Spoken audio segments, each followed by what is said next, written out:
सुनते ही कैंग समझ जाता है कि चो को इस दुनिया के बारे में कुछ क्यों नहीं पता, क्योंकि वह एक बिल्कुल अलग दुनिया से आया था। कैंग फिर चो से कहता है कि जो दुनिया वह जानता था वह अब नहीं रही, क्योंकि बाहर मार्शल आर्ट्स बिल्कुल खत्म हो चुका है। चो यह सुनकर शॉक्ड हो जाता है और कैंग बात आगे बढ़ाता है, कहता है कि एक नया पावर सिस्टम बन गया है जिसकी वजह से मार्शल आर्ट्स धीरे धीरे गायब हो गया।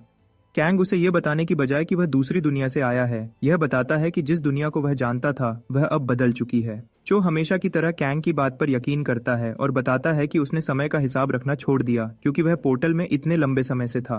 कैंग फिर बूढ़े से पूछता है कि क्या उसे भूख लगी है, क्योंकि वह उसके लिए खाना लाया है। वह चो को एक स्वीट रैप देता है और चो उस स्वीट रैप को खाकर परफेक्ट एक्सप्रेशंस देता है। चो बताता है कि उसके जमाने में लोग स्मॉल पॉक्स से बचने के लिए जिनसेंग खाते थे। कैंग फिर अपने बॉक्स में हाथ डालता है और बूढ़े के लिए एक चॉकलेट बार निकालता है। वह उसे भरोसा दिलाता है कि यह ठंड से बचने के लिए काम आएगा और चेओ उसे टेस्ट करने का डिसाइड करता है। वह चॉकलेट बार का एक पीस काटता है और यह टेस्ट उसे पहले की तरह एक गहरी सोच में ले जाता है। चो चॉकलेट बार को इतना एंजॉय करता है कि वह कैंग से और मांगता है। देखते ही देखते चो कैंग का लाया हुआ सारा जंक फूड खा जाता है और वह मानता है कि बाहर का खाना बहुत टेस्टी है।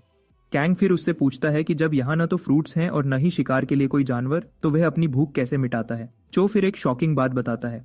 वह कहता है कि जब से वह इस हिडन रेल्म में आया उसे भूख का एहसास ही नहीं हुआ, क्योंकि उसे अच्छे से सरवाइव करने के लिए सिर्फ थोड़ी सी एनर्जी जरूरत होती है। कैंग रियलाइज करता है कि वह एक हाई लेवल मार्शल आर्टिस्ट के सामने है और सोचता है कि बस वह किसी तरह घर भाग जाए। जब चो कंफर्म करता है कि मार्शल आर्ट्स बाहर की दुनिया से खत्म हो चुका है और मार्शल आर्टिस्ट की जगह हंटर्स ने ले ली है, तो वह बताता है कि वह इमॉर्टैलिटी यानी हमेशा जीने तक पहुंचने का रास्ता ढूंढ रहा था। चूंकि बाहर मार्शल आर्ट्स नहीं है, चो कहता है कि कैंग अकेला ही मार्शल आर्टिस्ट है। चो जानता है कि कैंग ने असली शक्ति को महसूस किया है और वह उससे पूछता है कि वह इस पावर का क्या करेगा। कैंग इधर उधर की बातें करता है, कहता है कि वह बस नॉर्मली और खुशी से जीना चाहता है। चो यह सुनकर शॉक्ड भी होता है और इम्प्रेस्ड भी, और आखिरकार वह